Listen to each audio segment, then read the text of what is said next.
Elige, o pones la casa a mi nombre en silencio, o te echo a la calle a la fuerza, me dijo Miguel, mi único hijo, mirándome con esos ojos fríos que ya no reconocía. Yo, en silencio, tomé el teléfono y marqué un número. ¿Aló? Se escuchó una voz del otro lado. Miguel palideció instantáneamente, su rostro perdió todo color y perdió el habla. Si estás viendo esto, suscríbete y cuéntame de dónde eres, porque lo que voy a contarte cambiará tu forma de ver las relaciones familiares para siempre. Tengo 70 años y jamás imaginé que terminaría enfrentándome a mi propio hijo de esta manera. Pero antes de llegar a ese momento devastador, necesito que entiendas cómo llegué hasta aquí, cómo una madre que lo dio todo terminó siendo amenazada en su propia casa por el hijo que crió con tanto amor y sacrificio. Esta es mi historia, y te prometo que la justicia llegó de una forma que ninguno de ellos vio venir. Mi nombre es Rosalía y durante 50 años fui la esposa devota de Luis, un hombre trabajador que construyó nuestra vida ladrillo a ladrillo. Vivíamos modestamente pero con dignidad en una casa que él compró con el sudor de décadas de trabajo honesto. Cuando nació Miguel, nuestro único hijo, juré que ese niño tendría todo lo que nosotros no tuvimos. Luis trabajaba turnos dobles en la construcción mientras yo limpiaba casas ajenas para pagar la escuela privada de Miguel. Recuerdo sus manitas aferradas a mi falda cuando lo dejaba en el colegio, sus ojos brillantes llenos de inocencia. Nunca pedía nada, pero yo le daba todo. Cada peso que ganaba iba directo a su educación, su ropa, sus libros. Luis y yo comíamos frijoles para que Miguel pudiera comer carne. Usábamos ropa vieja para que él siempre estrenara uniforme nuevo. Ese era nuestro amor, silencioso pero absoluto. Los años pasaron volando y Miguel creció convirtiéndose en un joven apuesto e inteligente. Se graduó con honores, entró a la universidad y nosotros estábamos tan orgullosos que llorábamos de felicidad. Luis decía que todo había valido la pena, que ver a nuestro hijo triunfar era la recompensa más grande. Pero entonces llegó ella. Brenda apareció en la vida de Miguel durante su último año de universidad. Era una mujer hermosa, no voy a negarlo, pero había algo en su mirada que me inquietaba desde el principio. Una frialdad calculadora que escondía detrás de sonrisas perfectas. Venía de una familia con dinero y desde el primer día dejó claro que nuestra casa modesta le parecía insuficiente. Recuerdo la primera vez que vino a cenar. Miró alrededor con desdén apenas disimulado, tocó los muebles como si fueran a contaminarla. Luis y yo preparamos la mejor comida que pudimos permitirnos, pero ella apenas probó bocado, diciendo que estaba a dieta. Miguel la miraba embelesado, ciego ante su desprecio evidente hacia nosotros. Intenté hablar con él, advertirle suavemente que esa mujer no valoraba lo que realmente importaba, pero se molestó conmigo por primera vez en su vida. Mamá, estás siendo injusta con Brenda. Ella es diferente. Eso es todo. No todos tienen que vivir como nosotros, me dijo con una dureza que me partió el corazón. Fue la primera grieta en nuestra relación, la primera señal de que estaba perdiendo a mi hijo. Luis me abrazó esa noche mientras yo lloraba en silencio, prometiéndome que Miguel volvería a ser el niño amoroso que criamos. Pero nunca volvió. Se casaron 6 meses después en una ceremonia elegante que Brenda organizó completamente. Luis y yo apenas fuimos consultados. Me sentí como una invitada incómoda en la boda de mi propio hijo. Brenda llevaba un vestido carísimo color marfil con pedrería que brillaba bajo las luces, mientras yo usaba el mismo vestido verde oscuro que había comprado años atrás para otra ocasión. Las amigas de Brenda me miraban con lástima mal disimulada, susurrando entre ellas. Escuché a una decir: «Pobre Miguel, venir de una familia así». Tragué mi orgullo y sonreí durante toda la ceremonia porque no quería arruinar el día de mi hijo. Luis apretó mi mano durante los votos. Ambos sabíamos que estábamos perdiendo a Miguel ante un mundo que valoraba el dinero más que el amor. Pero nunca imaginamos hasta qué punto. Los primeros años de matrimonio, Miguel aún nos visitaba ocasionalmente. Venía solo porque Brenda siempre tenía excusas, dolores de cabeza, compromisos sociales, cansancio. La verdad era obvia, no quería pisar nuestra humilde casa. Miguel empezó a cambiar gradualmente.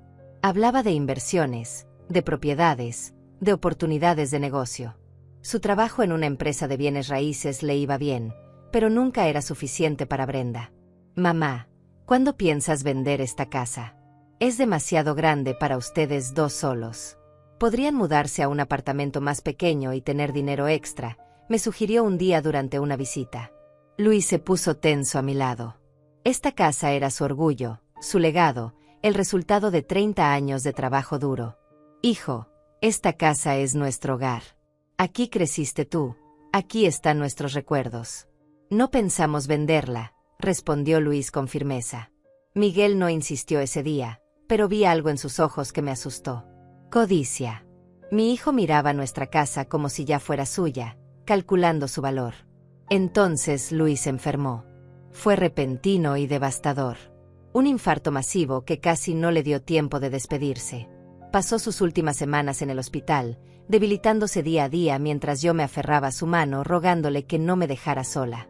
Miguel vino al hospital 3 veces en esas semanas. 3 veces en un mes mientras su padre agonizaba. Siempre con prisas, siempre con llamadas urgentes que atender, siempre con Brenda esperándolo afuera porque los hospitales le daban ansiedad.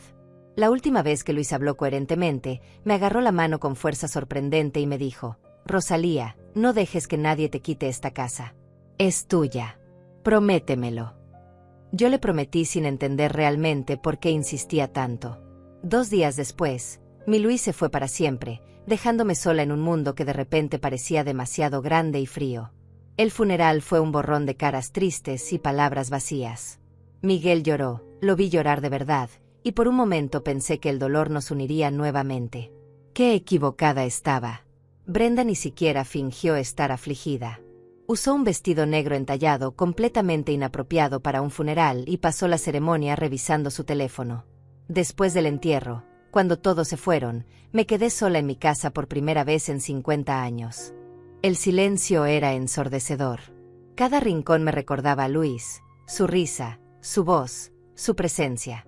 Lloré durante días enteros, apenas comiendo, apenas durmiendo. Miguel llamó 2 veces esa primera semana, conversaciones breves e incómodas donde no sabía qué decir. Pasó un mes antes de que viniera a visitarme nuevamente, pero esta vez no vino solo. Brenda lo acompañó, y por primera vez en años, ella entró a mi casa. Se sentaron en la sala y Miguel carraspeó incómodo antes de hablar. Mamá, necesitamos hablar sobre tu situación. Esta casa es demasiado para ti sola. Los gastos, el mantenimiento, todo. Brenda y yo hemos estado pensando. Tal vez sería mejor que te mudaras con nosotros. Podríamos vender esta casa y tú tendrías seguridad financiera para tus últimos años. Mis últimos años. Tenía 70, no estaba muerta. Pero lo que más me dolió fue la forma en que lo dijeron, como si yo fuera una carga, un problema que resolver. Miré a Miguel directamente a los ojos buscando al niño que había criado, pero solo encontré a un extraño calculador. Miguel, esta casa fue el sueño de tu padre. Aquí están todos nuestros recuerdos, tu infancia, nuestras vidas. No voy a venderla, respondí con voz temblorosa pero firme. Brenda soltó un suspiro exagerado de frustración y miró a Miguel con esa expresión que decía claramente: te lo dije. Mamá, sé realista. Eres una mujer mayor, sola, en una casa grande. ¿Qué pasa si te caes? ¿Si te enfermas? Nosotros vivimos a 40 minutos de aquí, no podemos estar viniendo cada vez que necesites algo. Es por tu propio bien, insistió Miguel, pero yo escuchaba las palabras de Brenda saliendo de su boca. Agradezco su preocupación, pero estoy perfectamente bien. Tengo a mis vecinos, mis amigas de la iglesia. No estoy sola, dije intentando mantener la calma. Brenda se levantó bruscamente, claramente irritada por mi negativa. Miguel, ya perdimos suficiente tiempo. Tu madre es terca, no va a entender razones. Vámonos, dijo ella tomando su cartera de diseñador que probablemente costaba más que mis gastos de 3 meses. Miguel me miró con decepción, como si yo fuera la irrazonable, y se fueron sin siquiera despedirse apropiadamente. Esa fue la primera de muchas conversaciones incómodas. Miguel comenzó a visitarme con más frecuencia, pero ya no eran visitas de hijo preocupado. Eran negociaciones, presiones constantes para que vendiera la casa. Cada vez que venía, inspeccionaba todo con ojos críticos, señalando desperfectos, problemas de mantenimiento, gastos que según él yo no podía sostener. Mamá, la tubería está vieja, el techo necesita reparación, la pintura se está cayendo. ¿Cuánto crees que costarán todas esas reparaciones? Miles de dólares que no tienes. Si vendes ahora, Podría sacar buen dinero. Después será tarde y el valor bajará, me decía constantemente, como un vendedor persistente. Yo resistía, pero debo admitir que empezaba a sentir la presión. Luis me había dejado la casa pagada completamente, pero vivir con la pensión que recibía era cada vez más difícil. Los servicios subían, la comida costaba más, los medicamentos para mi presión arterial no eran baratos. Empecé a tomar trabajos de costura para ganar dinero extra, arreglando ropa de las vecinas hasta altas horas de la noche. Miguel descubrió que estaba trabajando y montó en cólera. ¿Ves, mamá? Esto es exactamente de lo que hablo. Una mujer de 70 años cosiendo hasta la medianoche porque no puede mantener esta casa. Es ridículo. Es peligroso para tu salud. Vende la casa y deja de sufrir. Pero yo no estaba sufriendo. Trabajar me hacía sentir útil, me mantenía ocupada, me impedía hundirme en la soledad. La casa era lo único que me quedaba de Luis, de nuestra vida juntos. Venderla sería traicionar todo lo que él trabajó para darnos. Así que seguí negándome. Entonces la estrategia cambió. Miguel y Brenda empezaron a venir sin avisar, siempre criticando, siempre señalando problemas. Brenda se quejaba del olor a humedad que según ella invadía la casa, aunque yo limpiaba obsesivamente cada día. Se quejaba de los muebles viejos, de las cortinas desgastadas, de todo. No sé cómo puedes vivir así, Rosalía. Esto es deprimente. Miguel se crió en esta oscuridad, pobre niño. Menos mal que lo saqué de aquí, me dijo un día mientras pasaba su dedo por una repisa buscando polvo. La llamé por mi nombre, ya ni siquiera me decía suegra o doña Rosalía. Solo Rosalía, como si fuéramos amigas o peor, como si ella tuviera autoridad sobre mí. Tragué el insulto y no respondí. Enfrentar a Brenda significaba enfrentar a Miguel, y yo todavía tenía la esperanza de que mi hijo volvería a ser quien era. ¡Qué ingenua fui! Las cosas empeoraron cuando Miguel sugirió que fuera a vivir con ellos temporalmente mientras decidía qué hacer con la casa. Solo unas semanas, mamá, para que veas cómo es vivir sin preocupaciones, sin tener que mantener esta casa enorme. Tenemos una habitación de huéspedes perfecta para ti, dijo con una sonrisa que debió parecer reconfortante, pero me resultó inquietante.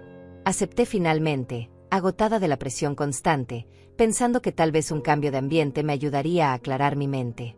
Empaqué una maleta pequeña con ropa para 2 semanas y dejé mi casa con el corazón encogido, mirando hacia atrás como si presintiera que algo terrible estaba por suceder. La casa de Miguel y Brenda era todo lo opuesto a la mía. Moderna, minimalista, fría como un hotel de lujo sin alma. Todo era blanco, gris y cromo reluciente. No había fotografías familiares, no había recuerdos, solo decoración de revista cara y vacía. La habitación de huéspedes era pequeña y austera, con una cama individual y un armario diminuto. Los primeros días fueron tolerables. Brenda prácticamente me ignoraba, encerrada en su oficina en casa trabajando en no sé qué. Miguel salía temprano y volvía tarde.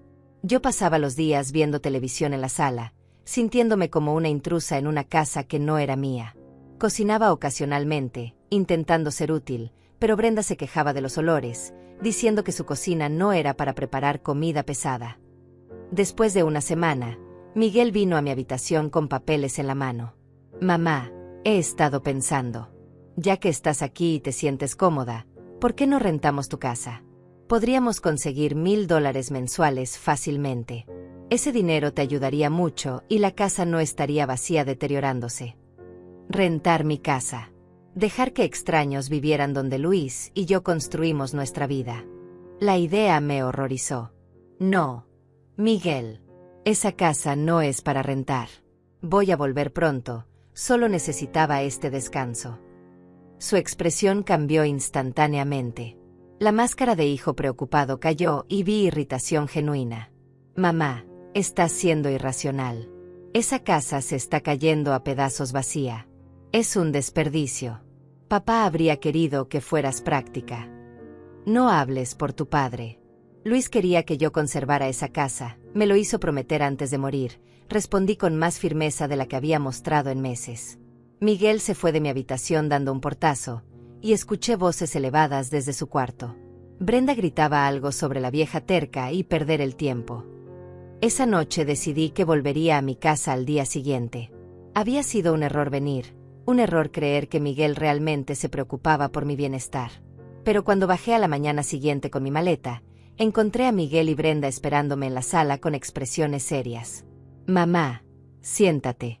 Necesitamos tener una conversación de adultos», dijo Miguel con un tono que nunca le había escuchado, autoritario y frío. Brenda estaba de brazos cruzados, una sonrisa satisfecha en sus labios pintados de rojo intenso. Me senté lentamente, mi maleta todavía en la mano, presintiendo que algo muy malo estaba por pasar. Miguel se aclaró la garganta y me miró directamente a los ojos sin un ápice de calidez. «Hemos estado siendo muy pacientes contigo, mamá. Demasiado pacientes. Pero ya basta. Esa casa es un lastre para ti y para nosotros. Papá murió hace más de un año y sigues aferrada al pasado como si él fuera a volver. No va a volver. Es hora de que aceptes la realidad y vendas esa propiedad», dijo Miguel con una frialdad que me heló la sangre. «Miguel, ya hemos hablado de esto. No voy a vender la casa de tu padre. Es mi hogar, es donde pienso morir cuando llegue mi momento», respondí intentando mantener la voz firme, pero sentía como me temblaban las manos. Brenda soltó una risa sarcástica que resonó en la sala como un látigo. «¿Tu hogar? Rosalía, seamos honestas. Esa casa vale al menos $300,000 en el mercado actual. $300,000 desperdiciados en una mujer vieja que ni siquiera puede mantenerla apropiadamente. Es egoísta de tu parte». «¿Egoísta? Yo soy egoísta». Me levanté de golpe, la indignación superando mi miedo. Pasé 50 años sacrificándome por esta familia. Limpié casas ajenas para que Miguel tuviera educación. Usé ropa vieja para que él pudiera vestir bien. Luis y yo nos matamos trabajando para darle todo, y ahora resulta que soy egoísta por querer conservar lo único que me queda. Lo único que te queda somos nosotros, mamá, tu familia. Y tu familia te está diciendo que esa casa es demasiado para ti, interrumpió Miguel levantándose también, acercándose a mí con pasos medidos. Puedes venderla voluntariamente y vivir tus últimos años en paz, o puedes seguir siendo terca y complicarte la vida. Tú decides. Ya decidí. Me voy a mi casa ahora mismo, dije tomando mi maleta con manos temblorosas. Caminé hacia la puerta, pero Brenda se interpuso en mi camino con los brazos cruzados y esa sonrisa cruel que tanto había llegado a odiar. «No creo que hayas entendido la situación, Rosalía. No es una petición. Miguel es tu único hijo, tu único heredero. Esa casa le pertenecerá eventualmente, así que ¿por qué no facilitarle las cosas ahora? Piénsalo como tu último regalo para el hijo que tanto amas», dijo Brenda con un tono meloso que escondía veneno puro. «Quítate de mi camino», exigí con toda la dignidad que pude reunir. Brenda miró a Miguel buscando instrucciones, y él asintió levemente. Ella se hizo a un lado, pero cuando pasé junto a ella, escuché su susurro venenoso: «Esto no ha terminado, vieja». Tomé un taxi de regreso a mi casa usando los pocos dólares que tenía guardados en mi cartera. Durante todo el trayecto lloré en silencio. El taxista tuvo la decencia de no hacer preguntas. Cuando llegué a mi hogar, la casa se sentía diferente, como si también hubiera sido traicionada. Me encerré y no respondí las llamadas de Miguel durante 3 días. Pero el cuarto día, apareció sin avisar. Tocó la puerta insistentemente hasta que abrí, cansada de escuchar el timbre. Entró sin esperar invitación, mirando alrededor como si evaluara una propiedad en venta, que supongo era exactamente lo que hacía. «Mamá, lamento si Brenda fue dura contigo. Ya sabes cómo es, directa, pero tiene razón. Esta casa se está cayendo a pedazos y tú no puedes mantenerla.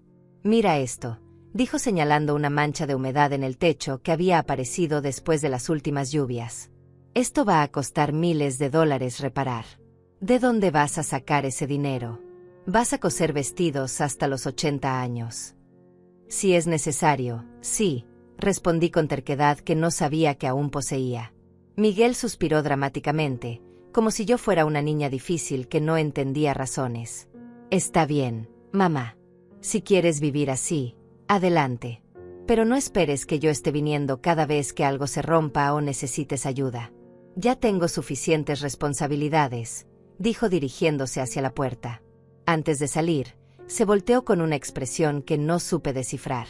«Papá estaría decepcionado de verte así, aferrada a cosas materiales cuando podrías estar disfrutando la vida». Usar a Luis contra mí fue el golpe más bajo. Cuando Miguel se fue, me derrumbé en el sofá y lloré hasta que no me quedaron más lágrimas. Mi hijo, el niño que había criado con tanto amor, se había convertido en un extraño cruel que solo veía mi casa como una cuenta bancaria. Pero yo resistiría. Por Luis, por mí, por la dignidad que todavía me quedaba. Las semanas siguientes fueron las más solitarias de mi vida. Miguel no volvió a llamar ni a visitarme. Era como si me hubiera borrado de su vida por no hacer lo que él quería. Mis vecinas me invitaban a tomar café, las señoras de la iglesia me incluían en sus actividades, pero nada llenaba el vacío que dejaba la ausencia de mi hijo.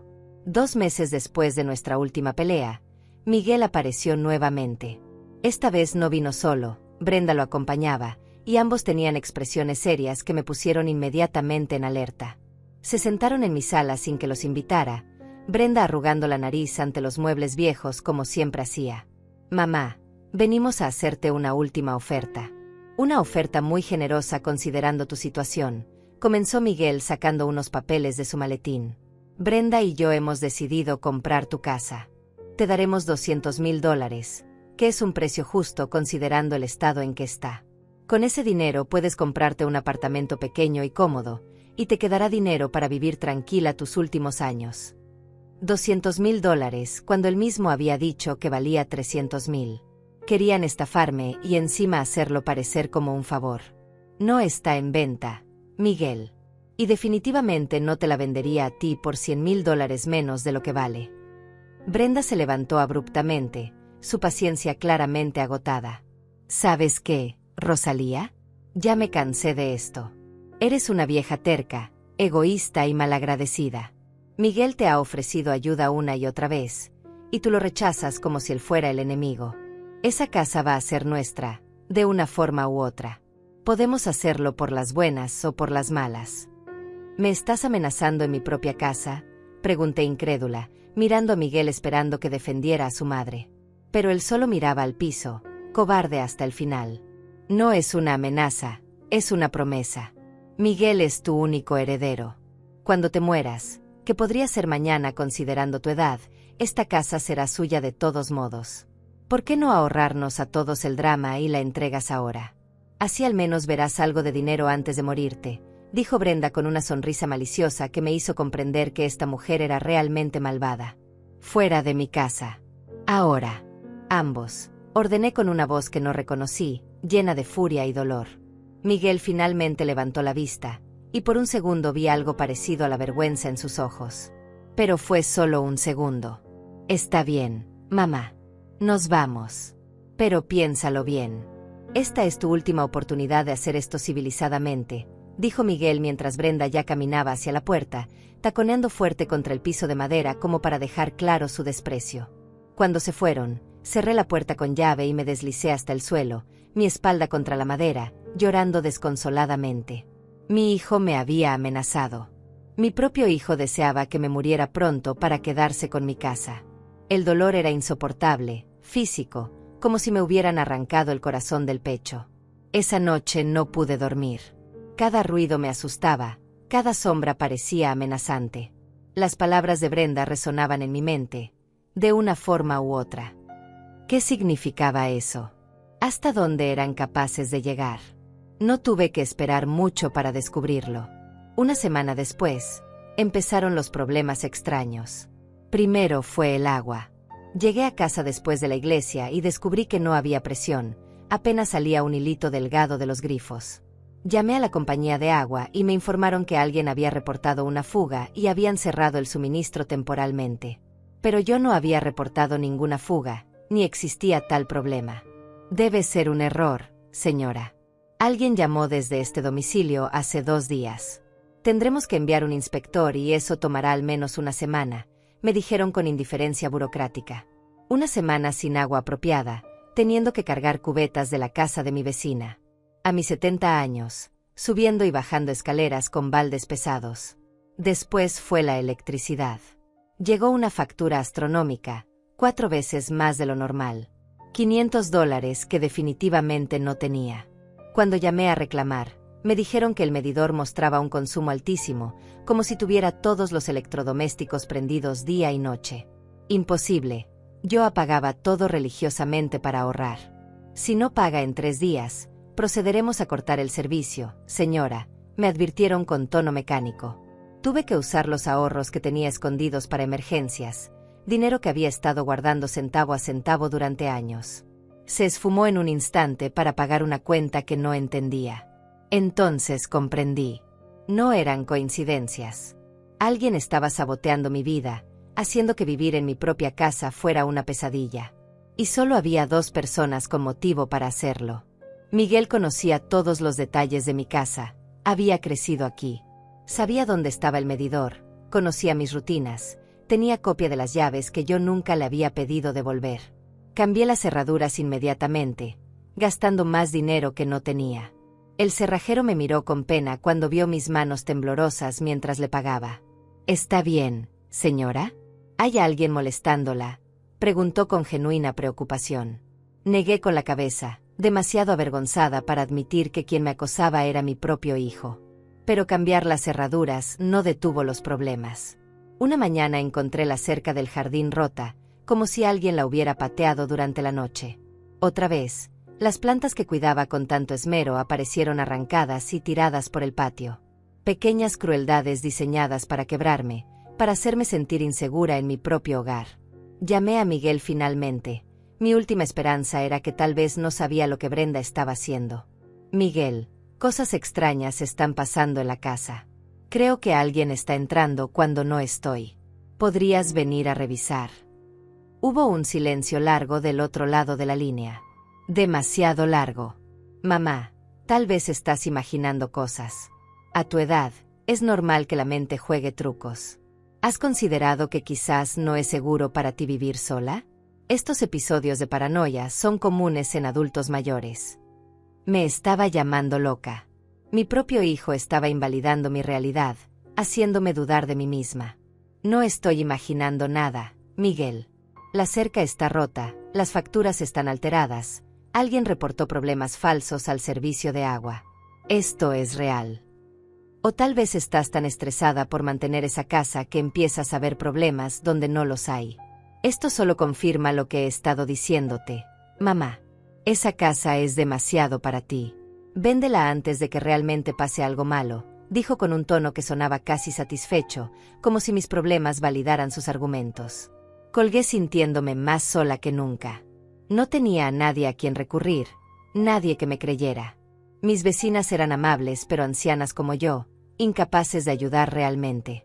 La policía se reiría si les decía que mi hijo me estaba acosando psicológicamente para robar mi casa.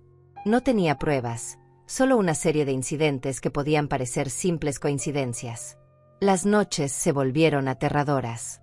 Cada crujido de la casa me hacía saltar, cada sombra parecía una amenaza. Dormía con una silla trabando la puerta de mi habitación, un cuchillo de cocina bajo la almohada.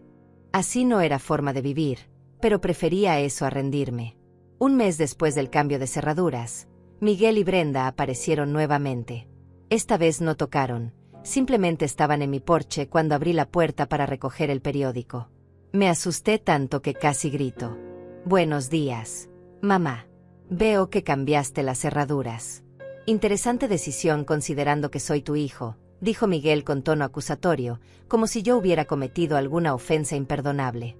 «Tengo derecho a cambiar las cerraduras de mi propia casa», respondí intentando sonar más valiente de lo que me sentía. Brenda me miraba con esos ojos calculadores, evaluándome como un depredador evalúa a su presa. «Claro que sí. Es tu casa. Por ahora», dijo Brenda con énfasis en las últimas 2 palabras. «Pero venimos a informarte de algo importante. Hemos contratado a un evaluador. Esta casa necesita reparaciones estructurales urgentes o podría ser considerada inhabitable. El techo, las tuberías, la electricidad, todo está en condiciones peligrosas». «Eso es mentira. Esta casa está perfectamente bien», protesté, pero mi voz sonaba débil incluso para mis propios oídos. Miguel sacó más papeles de su eterno maletín. «Tenemos el reporte aquí. El inspector encontró múltiples violaciones de código. Podría ser multada o incluso forzada a abandonar la propiedad si no haces las reparaciones. Estamos hablando de al menos $50,000 en arreglos». $50,000. Podría igual haber dicho 1.000.000. No tenía esa cantidad, ni siquiera una fracción. Y ellos lo sabían perfectamente. ¿Contrataron a un inspector sin mi permiso? ¿Cómo entraron a mi propiedad? No necesitamos entrar, mamá. Los problemas son visibles desde afuera. El inspector hizo su trabajo desde la calle, todo completamente legal, mintió Miguel sin pestañear. Pero yo sabía que era mentira. Nadie podía ver el estado de las tuberías o la electricidad desde la calle. Brenda se acercó, su perfume caro mezclándose con mi miedo. Mira, Rosalía, ya basta de juegos. Sabes que no puedes arreglar esta casa. Sabes que no puedes mantenerla. Sabes que eventualmente será nuestra. ¿Por qué prolongar lo inevitable? Firma los papeles de venta, toma el dinero, y termina esta tortura para todos. Nunca, susurré, pero mi determinación empezaba a quebrarse bajo el peso constante de su acoso. Estaba exhausta, asustada, completamente sola contra dos personas que claramente no tenían límites morales. Miguel suspiró dramáticamente. Está bien, mamá. Si así lo quieres. Pero cuando vengan las multas de la ciudad, cuando te fuercen a abandonar la casa por inhabitable, no digas que no te advertimos. Y para ese entonces, el precio que ofrecemos será mucho menor. Cada día que pasa, esta propiedad vale menos. Se fueron dejándome temblando en el porche. Entré y cerré con llave, deslizándome nuevamente hasta el suelo. Estaban ganando. Podía sentirlo. Poco a poco me estaban quebrando, robando mi paz, mi seguridad, mi cordura. Era solo cuestión de tiempo antes de que me rindiera completamente. Esa noche, sentada en la oscuridad de mi sala para ahorrar electricidad, toqué la fotografía de Luis que mantenía en la mesita. Perdóname, amor. No sé si puedo seguir cumpliendo mi promesa. Estoy tan cansada, tan sola. ¿Qué hago? Como si Luis me hubiera escuchado desde donde estuviera, algo me hizo recordar. Había una caja en el ático, cosas de Luis que nunca había revisado después de su muerte. Documentos, papeles, recuerdos que me dolía demasiado enfrentar. Pero ahora, desesperada, decidí buscar. Subí al ático con dificultad, cada escalón era un desafío para mis rodillas artríticas. La luz parpadeante apenas iluminaba el espacio polvoriento lleno de cajas viejas y recuerdos abandonados. Busqué entre las sombras hasta encontrar la caja de madera que Luis había guardado celosamente durante años. Siempre me decía que contenía papeles importantes, pero nunca me dejó verlos. Algún día los necesitarás, Rosalía. Cuando yo no esté, abre esta caja, me había dicho meses antes de morir. Bajé la caja pesada con cuidado, casi tropezando en las escaleras. La coloqué en la mesa del comedor y la abrí con manos temblorosas. Adentro había folders organizados meticulosamente, típico de Luis que siempre fue ordenado con los documentos. Empecé a revisar, escrituras de la casa, recibos viejos, certificados de nacimiento. Nada parecía relevante hasta que encontré un sobre amarillento con mi nombre escrito en la letra de Luis. Lo abrí con el corazón acelerado y saqué una carta. Reconocí inmediatamente su caligrafía cuidadosa, cada letra formada con la precisión de un hombre que dejaba todo en orden antes de partir. Mi querida Rosalía, comenzaba. Las lágrimas nublaron mi visión, pero seguí leyendo. Si estás leyendo esto, significa que ya no estoy contigo y que probablemente estás enfrentando problemas con nuestra casa. Conozco a nuestro hijo mejor de lo que él cree. He visto cómo ha cambiado desde que se casó con esa mujer. He notado cómo mira nuestra propiedad con ojos codiciosos. Por eso tomé precauciones que nunca te mencioné porque no quería preocuparte mientras yo aún vivía. Mi respiración se aceleró mientras continuaba leyendo. Luis explicaba que 2 años antes de morir, había transferido la casa a un trust irrevocable. La propiedad ya no estaba directamente a mi nombre ni al suyo. Estaba protegida en una estructura legal que Miguel no podía tocar, manipular ni heredar automáticamente. Yo era la beneficiaria vitalicia con derecho a vivir allí hasta mi muerte, pero nadie podía forzarme a vender. Además, continuaba la carta, he estado guardando dinero en cuentas que Miguel desconoce. No es una fortuna, pero es suficiente para que vivas con dignidad. También tengo 2 propiedades pequeñas que renté durante años sin decirte porque quería sorprenderte en nuestro aniversario 50. Ese día nunca llegó, pero ahora esas propiedades son tuyas. Todo está documentado en esta caja. Seguí leyendo entre lágrimas, descubriendo secreto tras secreto que mi humilde Luis había guardado. Había sido más astuto de lo que nadie imaginaba. Si Miguel te está causando problemas, contacta al abogado Francisco Herrera. Es un viejo amigo mío que conoce toda la situación. Su número está al final de esta carta. Él tiene instrucciones específicas de protegerte y asegurarse de que nadie abuse de ti. Confía en él como confiabas en mí. El nombre Francisco Herrera estaba escrito claramente junto a un número telefónico. Había también una nota adicional: le he pagado por adelantado sus servicios durante 10 años. No te costará un centavo. Solo llámalo y él sabrá qué hacer. Revisé frenéticamente el resto de la caja. Ahí estaban los documentos del trust, las escrituras de 2 pequeños apartamentos en zonas populares de la ciudad, estados de cuenta bancarios que mostraban ahorros de casi $80,000 distribuidos en diferentes cuentas, contratos de renta que generaban $1,500 mensuales. Luis me había dejado protegida, había anticipado exactamente esta situación. ¿Por qué no me lo dijiste, Luis? ¿Por qué guardaste todo esto en secreto? Susurré a la fotografía de mi esposo, aunque en el fondo entendía. Luis me conocía. Sabía que yo habría insistido en compartir esta información con Miguel, confiando en la bondad de nuestro hijo. Luis vio lo que yo no quise ver, que nuestro hijo se había convertido en alguien capaz de traicionar a su propia madre. Con manos temblorosas, marqué el número de Francisco Herrera. Eran casi las 8 de la noche, pero Luis había escrito que podía llamar a cualquier hora. El teléfono sonó 3 veces antes de que una voz profesional pero amable contestara. Herrera y Asociados, Francisco Herrera al habla. Señor Herrera, mi nombre es Rosalía. Soy la viuda de Luis. Encontré su número en una carta que mi esposo me dejó, dije con voz quebrada por la emoción. Hubo un silencio breve, luego escuché un suspiro profundo. Señora Rosalía, finalmente. He estado esperando su llamada durante más de 1 año. Luis me advirtió que probablemente tomaría tiempo antes de que revisara esa caja. Está teniendo problemas con su hijo Miguel. La forma directa en que preguntó me dejó sin aliento. Luis le había contado todo. Sí, él y su esposa me están presionando para vender la casa. Han estado saboteando mi vida, asustándome, amenazándome. No sé qué más hacer. No haga nada más, señora. Mañana mismo iré a su casa a primera hora. Traiga todos los documentos que encontró. Vamos a solucionar esto de una vez por todas.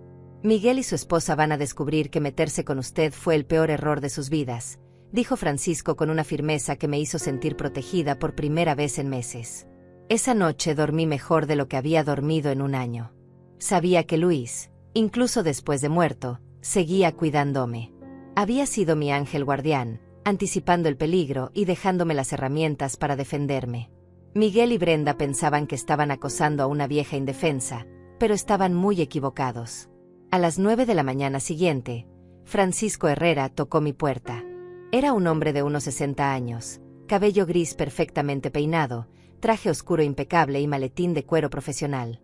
Sus ojos transmitían competencia y algo más, indignación ante la injusticia. Señora Rosalía, es un honor finalmente conocerla. Luis hablaba de usted constantemente. Lamento mucho que nos conozcamos bajo estas circunstancias, dijo estrechando mi mano con calidez genuina. Lo invité a pasar y preparé café mientras él revisaba meticulosamente cada documento de la caja.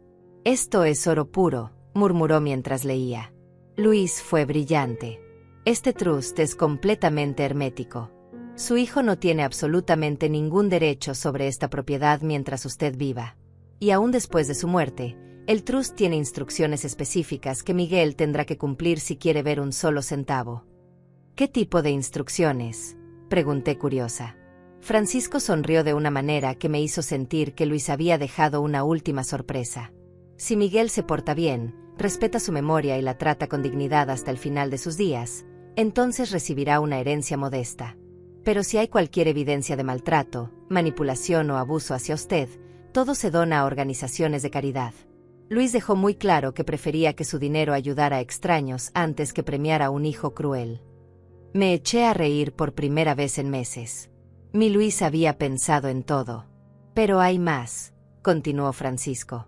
Las amenazas, el acoso, los problemas que ha estado experimentando, todo eso constituye abuso de adulto mayor. Es un delito serio. Con su testimonio y cualquier evidencia que pueda recopilar, podríamos presentar cargos criminales contra su hijo y su nuera. ¿Cargos criminales? Contra Miguel. La idea me aterrorizaba y aliviaba simultáneamente. Parte de mí todavía era la madre que quería proteger a su hijo, pero otra parte, la parte herida y traicionada, quería justicia. No tiene que decidir ahora. Primero, vamos a confrontarlos con la realidad legal de la situación. Vamos a dejarles muy claro que usted no está sola ni indefensa. Tengo autorización completa de Luis para representarla y proteger sus intereses. Créame, cuando entiendan que hay un abogado involucrado y que toda su estrategia ha sido inútil, van a retroceder rápidamente. Pasamos las siguientes 2 horas repasando cada detalle. Francisco documentó cada incidente de acoso que le relaté, tomó fotografías de la cerca rota y las plantas destruidas, copió las facturas alteradas. Me explicó mis derechos y las opciones legales disponibles. Por primera vez desde la muerte de Luis, no me sentía sola. Ahora, señora Rosalía, sugiero que llamemos a su hijo y lo invitemos a venir. Es hora de que Miguel y Brenda conozcan la verdad, dijo Francisco cerrando su libreta con satisfacción. Tomé el teléfono con manos que ya no temblaban. Marqué el número de Miguel, y él contestó al tercer tono con voz impaciente. Mamá, ¿qué pasa ahora? Estoy ocupado. Miguel, necesito que vengas a la casa. Es urgente. Trae a Brenda también, dije con una calma que me sorprendió a mí misma. Francisco asintió con aprobación desde su asiento. ¿Urgente? ¿Finalmente decidiste ser razonable sobre la casa? Preguntó con un tono esperanzado que me revolvió el estómago. Todavía creía que había ganado, que me había quebrado completamente. Ven y lo descubrirás. Los espero en 1 hora, respondí y colgué antes de que pudiera hacer más preguntas. Francisco sonrió satisfecho. Perfecto. Ahora prepárese, señora Rosalía. Lo que está por venir será difícil emocionalmente, pero es necesario. Su hijo necesita entender que sus acciones tienen consecuencias, dijo Francisco organizando documentos sobre la mesa del comedor como un general preparando su estrategia de batalla. La hora pasó lentamente. Francisco y yo repasamos el plan. Él hablaría primero, establecería los hechos legales fríamente. Yo solo necesitaba mantenerme firme y no dejarme manipular emocionalmente. Si llora o intenta hacerse la víctima, no ceda. Recuerde todo lo que le han hecho, me advirtió Francisco. Exactamente 60 minutos después, escuché el auto de Miguel estacionarse afuera.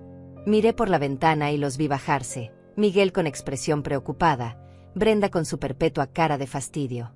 Caminaron hacia la puerta y Miguel tocó suavemente. Abrí sin decir palabra y los dejé pasar.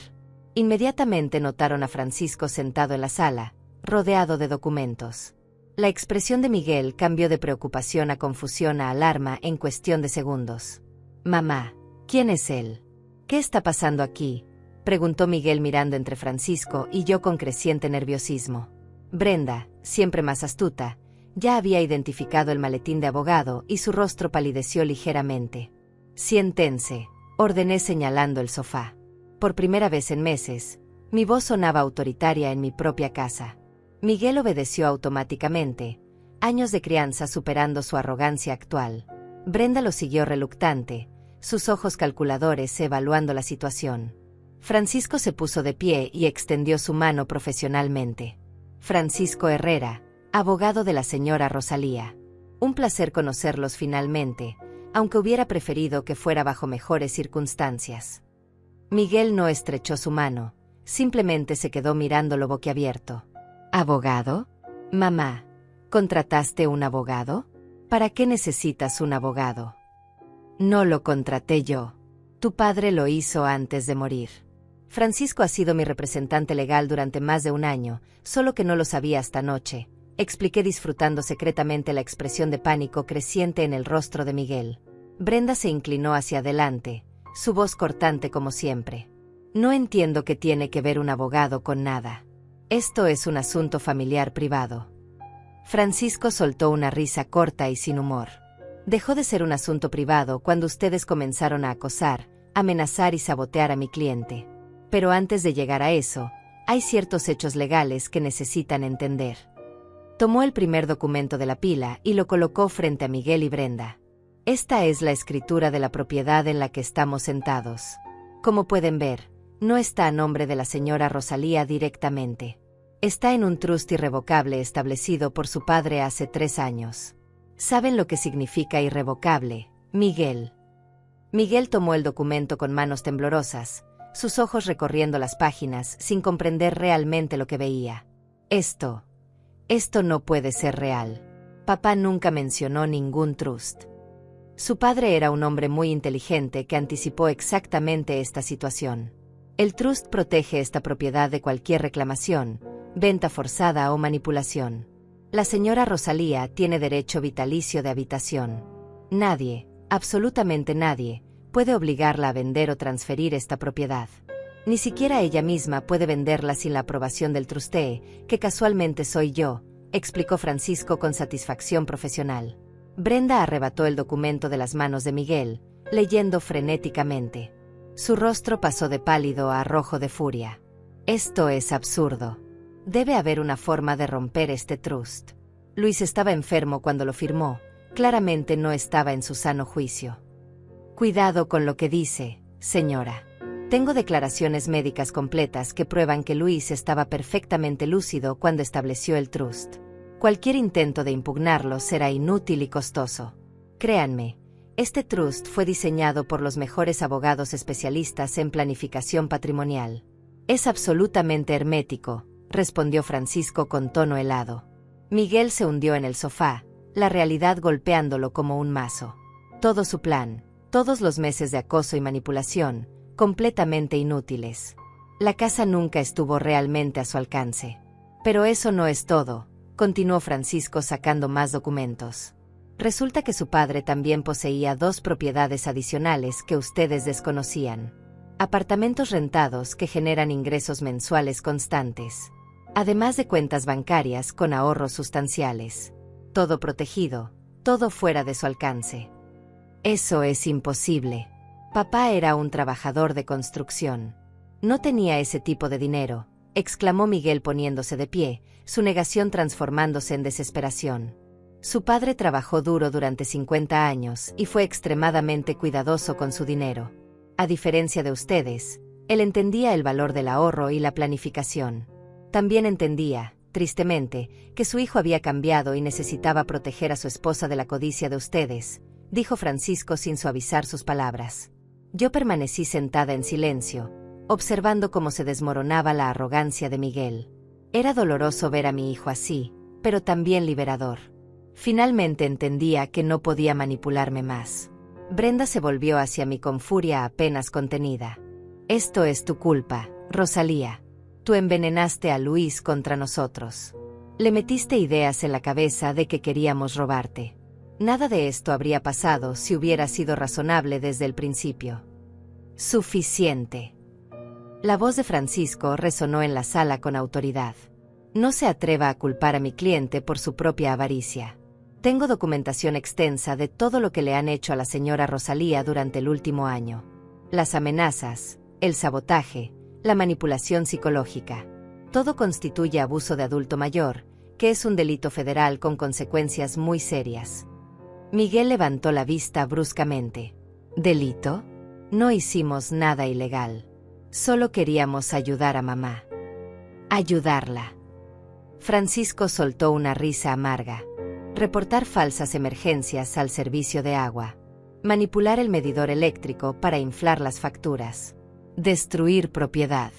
Contratar un inspector falso para intimidarla con reparaciones inexistentes. Eso llama ayuda. No tenemos pruebas de nada de eso, dijo Brenda rápidamente, pero su voz delataba nerviosismo. Francisco sacó una carpeta gruesa. Tengo reportes de todas las llamadas falsas rastreadas. Tengo fotografías con fechas de la propiedad dañada. Tengo testimonios de vecinos que los vieron merodeando la casa a horas extrañas. Y tengo las grabaciones de sus amenazas. ¿Grabaciones? ¿Qué grabaciones? Miguel palideció completamente. Entonces recordó. La última vez que vinieron, cuando Brenda dijo aquellas palabras crueles. Yo había dejado mi teléfono en la mesa, aparentemente olvidado, pero Francisco me había instruido esa mañana para grabar cualquier interacción. Las grabaciones donde la señora Brenda amenaza a mi cliente diciendo que obtendrán la casa, de una forma u otra. Donde sugiere que la muerte de la señora Rosalía sería conveniente para ustedes. Donde admiten haber contratado a ese inspector falso, dijo Francisco reproduciendo fragmentos en su tablet. Las voces de Miguel y Brenda llenaron la sala, sus palabras crueles e incriminatorias imposibles de negar. Miguel enterró su cara en sus manos. Brenda miraba fijamente a Francisco con odio puro. ¿Qué quieren?, preguntó Brenda finalmente, su pragmatismo superando su orgullo. ¿Dinero? ¿Un acuerdo?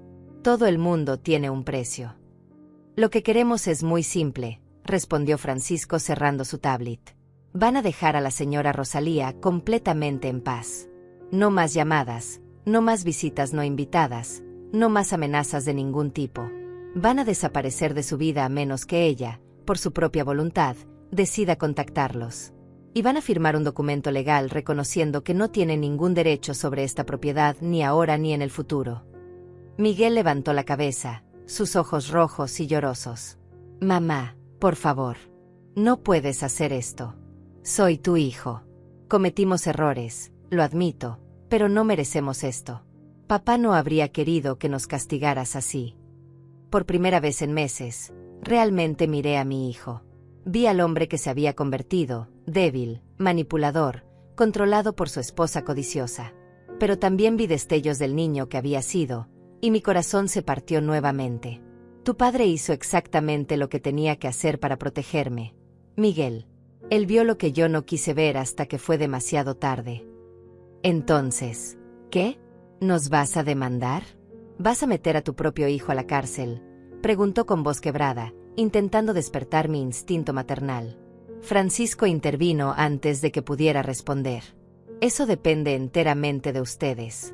Si firman el documento, se comprometen a dejar en paz a la señora Rosalía y no causan más problemas, entonces esto termina aquí. Pero si se niegan, o si vuelven a molestarla de cualquier manera, presentaré cargos criminales inmediatamente. Tengo suficiente evidencia para asegurar condenas que incluyen tiempo en prisión. Brenda se puso de pie bruscamente. Esto es extorsión.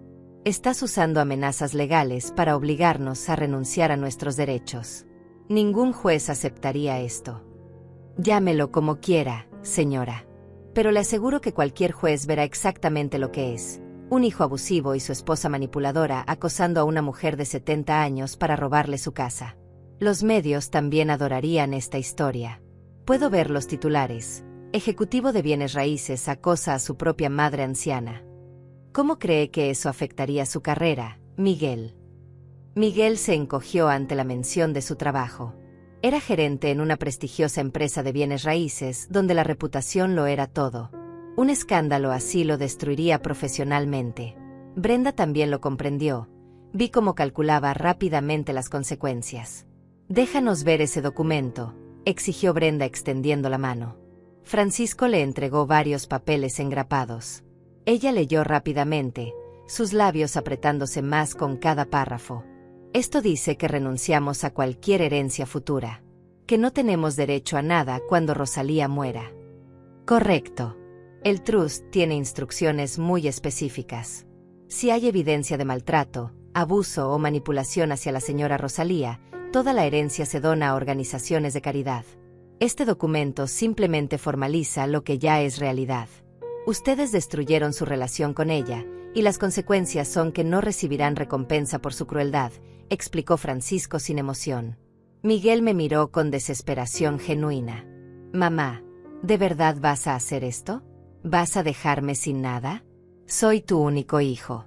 Papá habría querido que yo heredara algo. Tu padre quería que te comportaras como un hijo decente. Quería que me amaras y respetaras, no que me amenazaras y aterrorizaras en mi propia casa.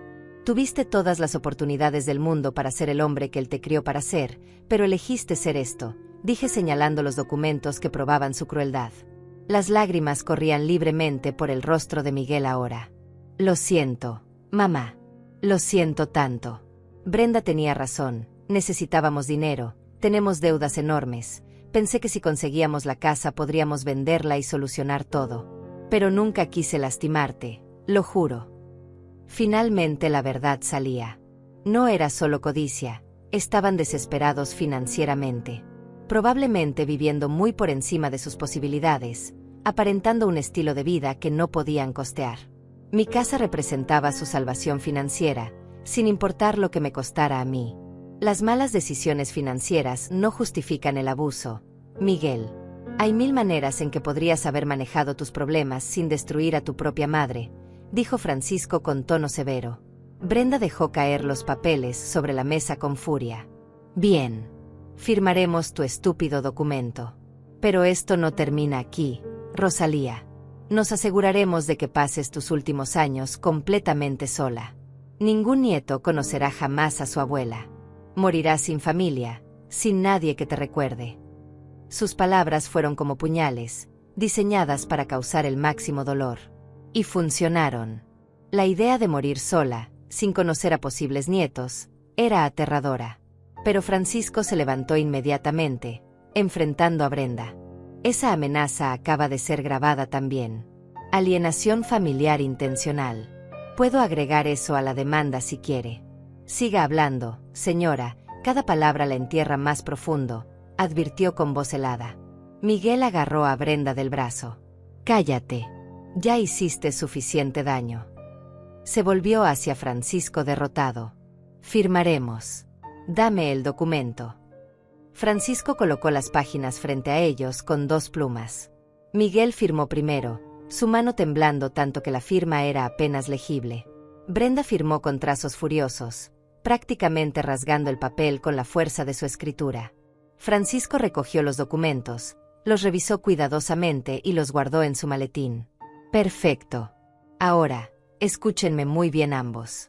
A partir de este momento, no tienen permitido contactar a la señora Rosalía de ninguna forma. No llamadas, no visitas, no mensajes a través de terceros. Si ella quiere hablar con ustedes, ella iniciará el contacto. Está claro. Cristalino, escupió Brenda levantándose y caminando hacia la puerta. Miguel se quedó un momento más, mirándome con ojos suplicantes. Mamá, yo realmente lo siento. Sé que no me crees, pero te amo. Siempre te he amado. Solo, me perdí en el camino, susurró con voz rota. Parte de mí quería abrazarlo, decirle que todo estaría bien, que lo perdonaba. Pero la parte más fuerte, la parte que había sido traicionada y aterrorizada durante meses, se mantuvo firme. Si realmente me amaras, Miguel, nunca habrías permitido que las cosas llegaran tan lejos. Tu padre te amaba incondicionalmente y le partió el corazón ver en quién te convertiste. Ahora vete. Miguel asintió derrotado y caminó hacia la puerta. Antes de salir, se volteó una última vez. Si alguna vez cambias de opinión, si me das otra oportunidad, juro que seré mejor. Juro que seré el hijo que merecías. No respondí. Simplemente observé mientras se iba, cerrando la puerta detrás de él. Escuché su auto arrancar y alejarse, y entonces el silencio llenó mi casa. Pero esta vez no era un silencio aterrador. Era paz. Francisco se acercó y puso una mano gentil en mi hombro. Hizo lo correcto, señora Rosalía. Fue increíblemente valiente. Me eché a llorar entonces, todo el estrés y el dolor de los últimos meses saliendo en sollozos incontrolables. Francisco me dejó llorar, sin apuros, sin juicios.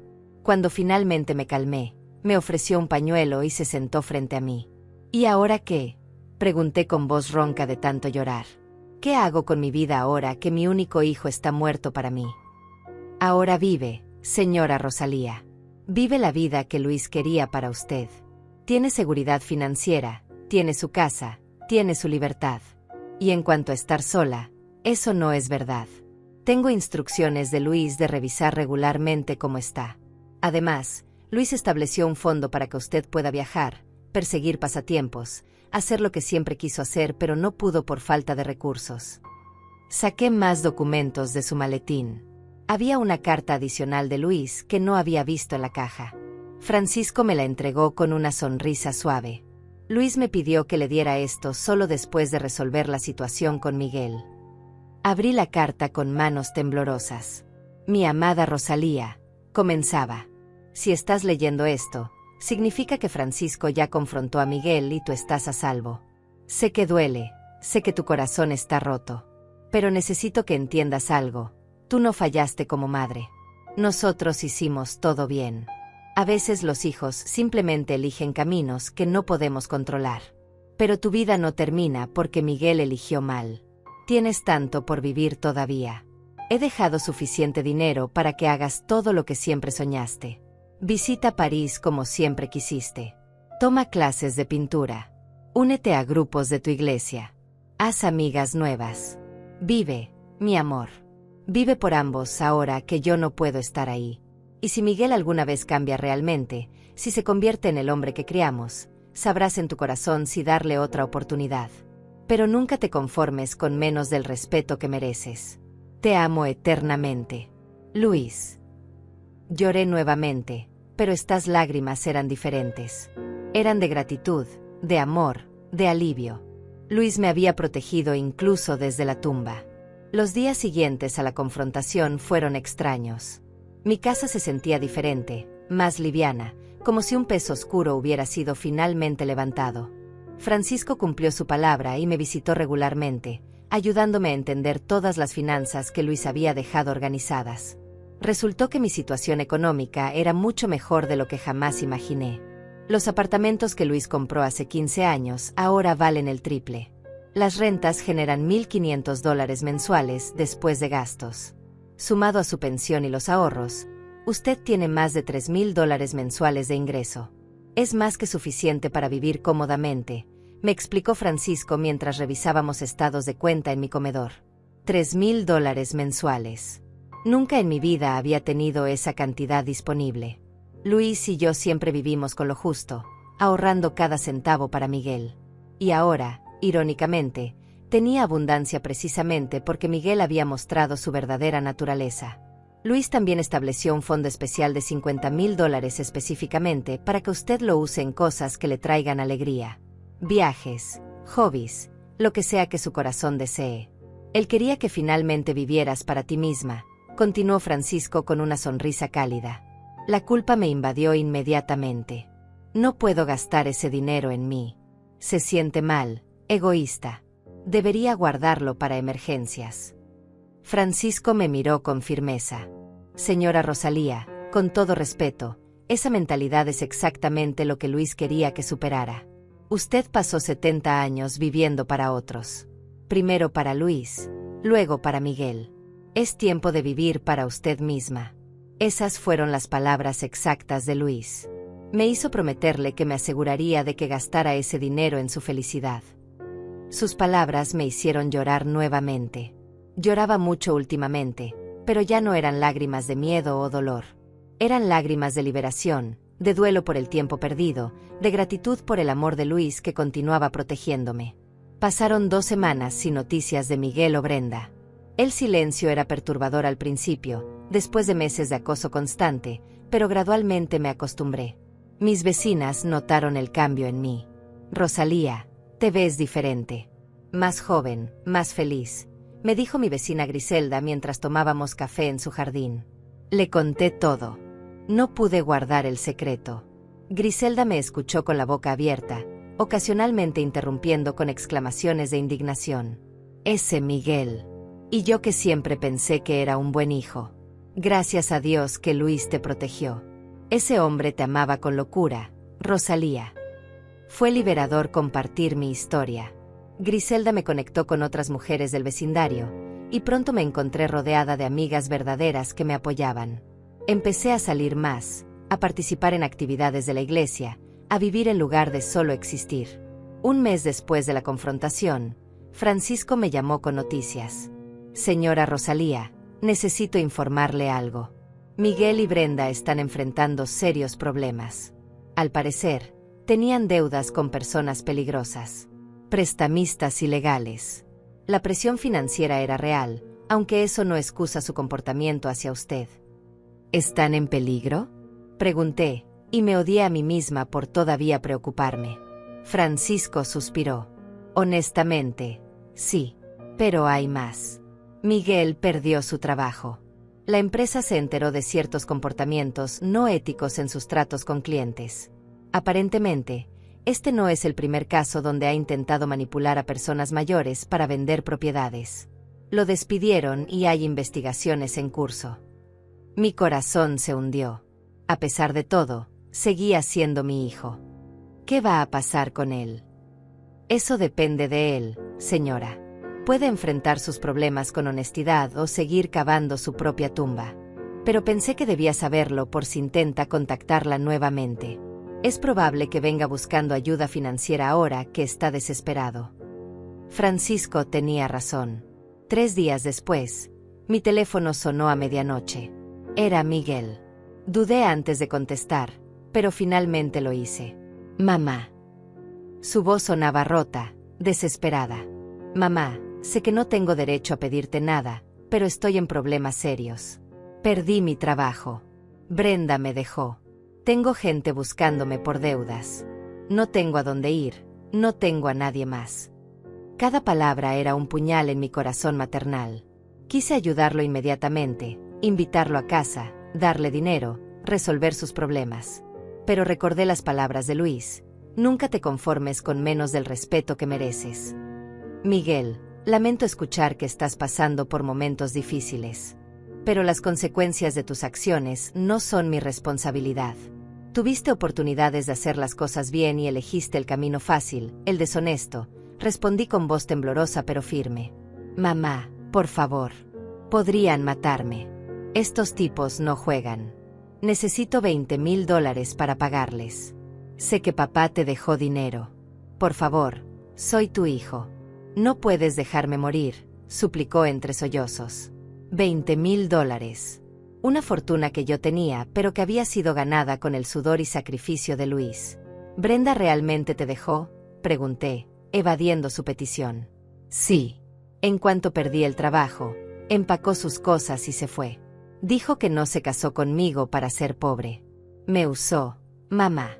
Tenías razón sobre ella desde el principio. Fui un idiota, admitió con amargura. Sí, fuiste un idiota.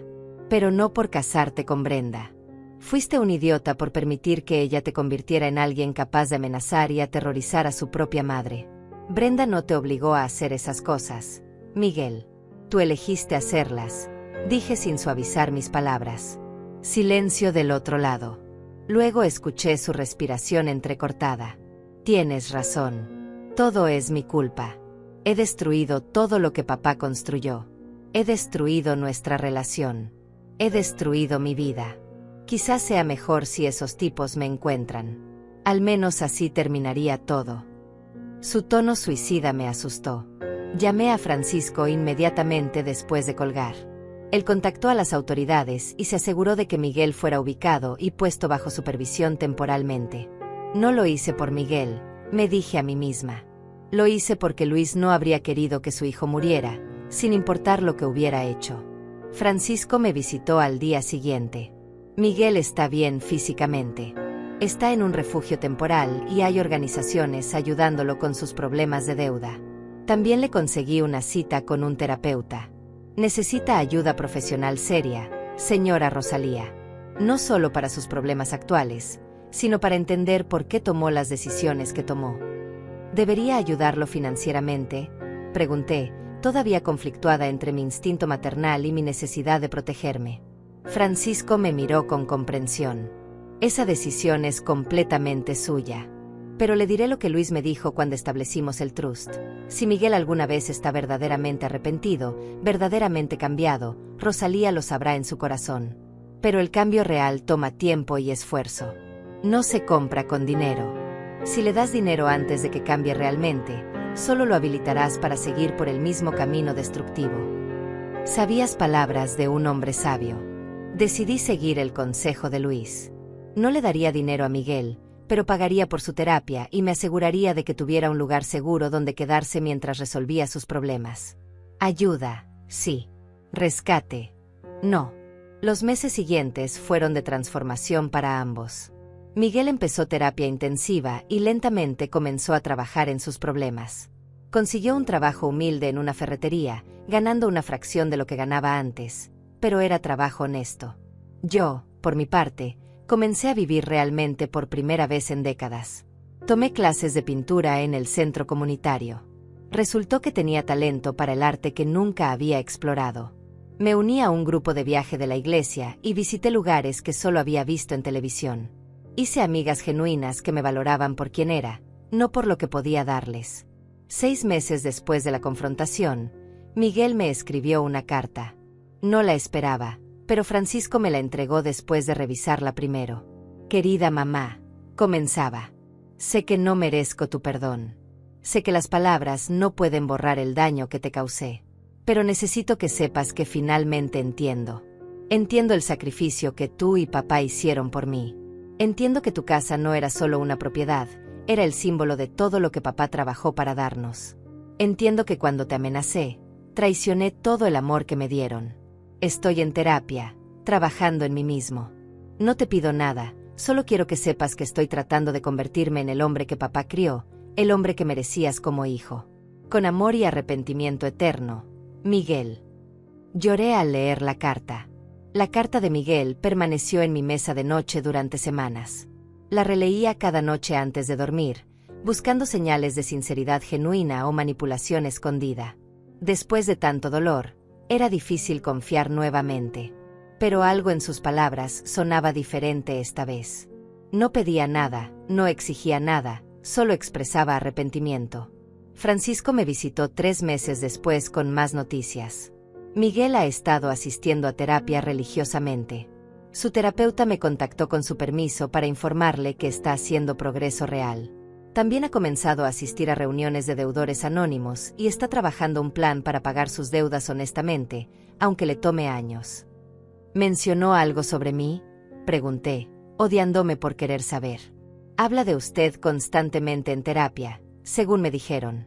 Sobre el remordimiento que siente, sobre cómo finalmente entiende lo que perdió. Pero no está exigiendo verla ni presionando por reconciliación. Está enfocado en cambiar por él mismo, no para obtener algo de usted. Eso, señora Rosalía, es señal de cambio genuino, explicó Francisco con una sonrisa suave. Las palabras me dieron esperanza, pero también miedo. ¿Qué pasaría si lo perdonaba y volvía a lastimarme? Hablé con mi grupo de amigas sobre esto. Griselda fue directa como siempre. Rosalía, el perdón no significa olvidar. Puedes perdonar a Miguel y aún así mantener límites firmes. Si realmente ha cambiado, respetará esos límites. Decidí escribirle a Miguel. Miguel, recibí tu carta. Veo que estás haciendo esfuerzos por cambiar y eso me da esperanza. Pero necesitas entender que la confianza que destruiste no se reconstruye con palabras bonitas. Se reconstruye con acciones consistentes durante mucho tiempo. No estoy lista para verte todavía. Pero si continúas por este camino de cambio genuino, tal vez algún día podamos reconstruir algo. Mamá. Francisco entregó la carta personalmente. Miguel lloró al recibirla, según me contó después. Los meses se convirtieron en un año. Miguel continuó su terapia, mantuvo su trabajo humilde, pagó sus deudas lentamente. Me enviaba cartas ocasionales, nunca pidiendo nada, solo actualizándome sobre su progreso. Mientras tanto, mi vida florecía de formas que nunca imaginé. Pinté un cuadro que fue seleccionado para una exhibición local. Viajé a 5 países diferentes con mi grupo de la iglesia. Hice trabajo voluntario en un centro de ayuda para adultos mayores víctimas de abuso familiar, compartiendo mi historia para ayudar a otros. Fue en ese centro donde conocí a Nayeli, una mujer de 65 años pasando por una situación similar con su hija. La ayudé a contactar recursos legales, la apoyé emocionalmente. Ver cómo recuperaba su poder me mostró cuánto había crecido yo misma. Decidí formalizar mi trabajo de ayuda. Con la guía de Francisco, usé parte del fondo que Luis había dejado para establecer una pequeña fundación dedicada a ayudar a adultos mayores víctimas de abuso familiar. Fundación Luis y Rosalía la llamé, honrando al hombre que me protegió incluso después de su muerte. La fundación empezó modestamente, ayudando a 3 o 4 personas al mes con asesoría legal gratuita y apoyo emocional. Francisco donaba su tiempo como abogado voluntario. En 6 meses, habíamos ayudado a más de 50 familias. La prensa local pidió entrevistarme. Conté mi historia sin vergüenza, sin ocultar nada. Hablé sobre Miguel, sobre el abuso que sufrí, sobre cómo Luis me protegió, sobre mi recuperación. La respuesta fue abrumadora. Cientos de personas me contactaron compartiendo historias similares, pidiendo ayuda. Miguel vio la entrevista. Me escribió otra carta, esta más emotiva. Mamá, leí tu entrevista. Ver mi nombre asociado con tu dolor fue devastador pero necesario. Estoy increíblemente orgulloso de lo que has construido con la fundación. Papá estaría orgulloso también.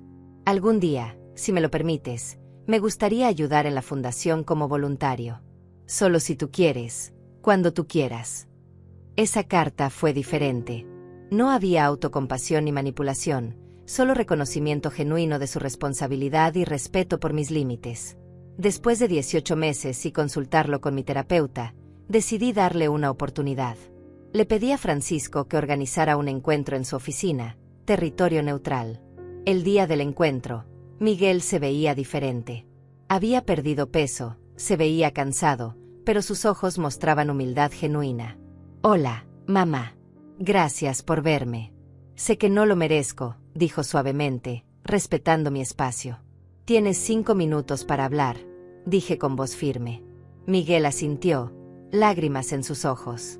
No hay excusas para lo que hice. Te traicioné de la peor forma posible. Usé tu amor contra ti. Te hice sentir insegura en tu propio hogar. Y todo por dinero, por mantener un estilo de vida vacío que ni siquiera me hacía feliz. He pasado 18 meses tratando de convertirme en alguien digno del apellido que llevo. No espero perdón. Solo espero que algún día puedas ver algo más que al monstruo que te lastimó. El silencio llenó la sala. Finalmente hablé. El perdón no significa olvidar. Miguel, nunca olvidaré el terror que sentí. Pero también veo que estás haciendo el trabajo difícil de cambiar realmente. Te daré una oportunidad, pero con condiciones estrictas. Continuarás tu terapia, nos veremos una vez al mes en lugares neutrales con Francisco presente, y si alguna vez cruzas la línea nuevamente, será permanente. Completamente. Gracias, mamá. Gracias por darme una oportunidad que no merezco, dijo con voz quebrada. Nos reunimos mensualmente durante los siguientes meses. Lentamente, conversación por conversación, comencé a ver al hombre que mi hijo podía ser. Miguel nunca pidió dinero ni acceso a mi casa, solo pedía tiempo conmigo. Un año después, Miguel me mostró algo especial. Había escrito un libro sobre su experiencia, El hijo que lo perdió todo. Todo el dinero de las ventas iría a la Fundación Luis y Rosalía. El libro se convirtió en un éxito inesperado. La fundación recibió donaciones masivas, permitiéndonos ayudar a cientos de familias más. Ahora, sentada en mi sala, rodeada de mis pinturas y fotografías de mis viajes, reflexiono sobre estos últimos 3 años. Perdí a mi hijo tal como lo conocía, pero gané algo más valioso. Me gané a mí misma. Encontré mi voz, mi fuerza, mi propósito.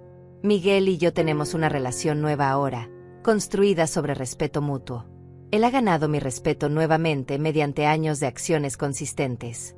Y aunque las cicatrices permanecen, he aprendido que sanar no significa olvidar, significa elegir seguir adelante sin permitir que el pasado defina tu futuro. Luis estaría orgulloso de la fundación, de cómo defendí nuestra casa, de cómo me convertí en la mujer fuerte que siempre fui pero nunca supe que podía ser. Y tú, que has escuchado mi historia, quiero preguntarte, ¿alguna vez has enfrentado traición familiar? Cuéntamelo en los comentarios. Tu historia importa.